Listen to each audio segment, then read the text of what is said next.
Another story about an individual that reversed his based on calcium score.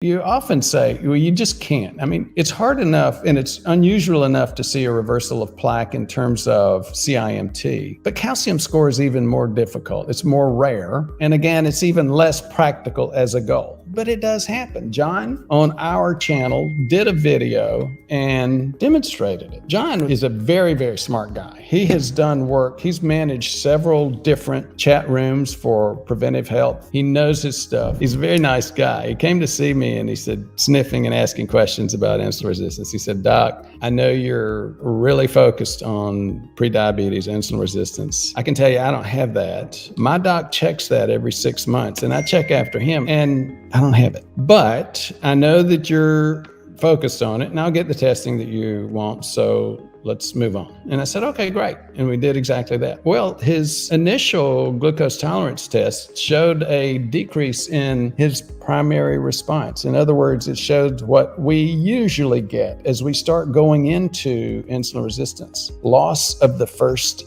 phase of reaction. You see, our pancreas can normally store insulin, except when we start getting insulin resistance. One of the first things that we start seeing in insulin resistance is that we lose that first phase response. Instead of our insulin peaking at 30 minutes, it starts to peak at an hour or 90 minutes or 2 hours. And guess what happens to the blood sugar while the insulin is still trying to peak? Well, the blood sugar is continuing to climb up. So John saw that on his. As you see here, 1 hour number wasn't too bad at 142, but instead of coming back down at 2 hours, it was just continuing to climb. You know, we talked about it and he said, you know what? Okay, I'll get a Kraft insulin survey. Kraft insulin survey is different from just a simple GTT like this in that you can go for a full 4 hours. Well, as he went for his full 4 hours, comparison of OGTT to insulin survey. With an OGTT, you use 75 grams of glucose and you get just a glucose at fasting. You drink the 75 grams, you get a 1 hour and 2 hour. That's a standard 2 hour OGTT. They have several different types. Some of them use less glucose, some of them get more tests. The thing that we do on our screening is the combination of what's practical for the patient, but gives us patient the most information. It's a 2 hour GTT with insulin response. So you come in, you get fasting, you get a glucose and an insulin level. You drink 75 grams of glucose. Then at 1 hour, you get another glucose and insulin level. And at 2 hours, you get another glucose and insulin level. Now, so then Kraft insulin survey,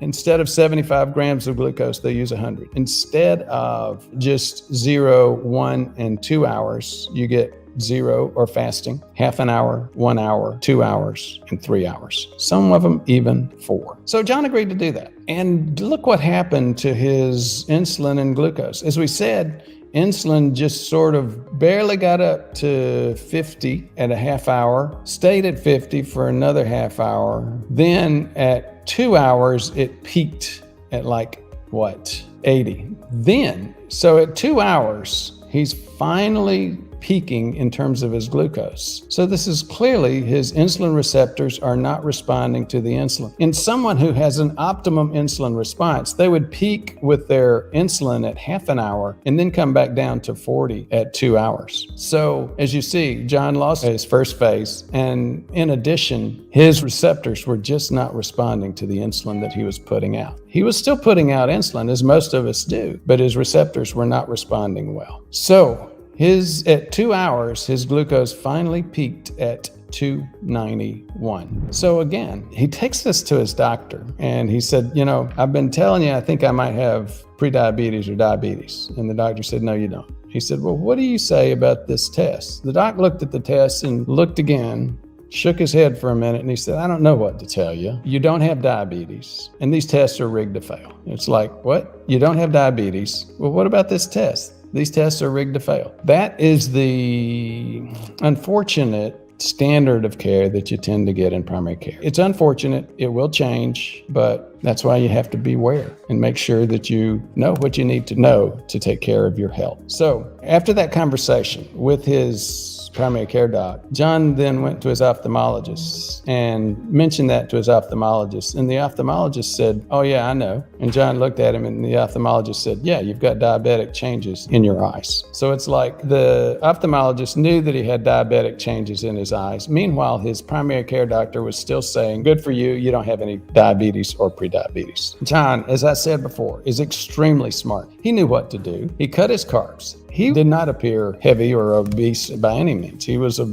well-developed middle-aged man. But still, after cutting his carbs, he lost 40 pounds without trying. His daily blood sugars went down, his blood pressure dropped, and guess what? His calcium score dropped by 59%. These are the calcium scores that John did. Most folks don't do nearly this many calcium scores, but he didn't have good access to CIMT for a lot of this time period. He was watching what was going on with his information, and sure enough, he actually started getting a decrease in his calcium score. So don't tell me that you can't reverse plaque.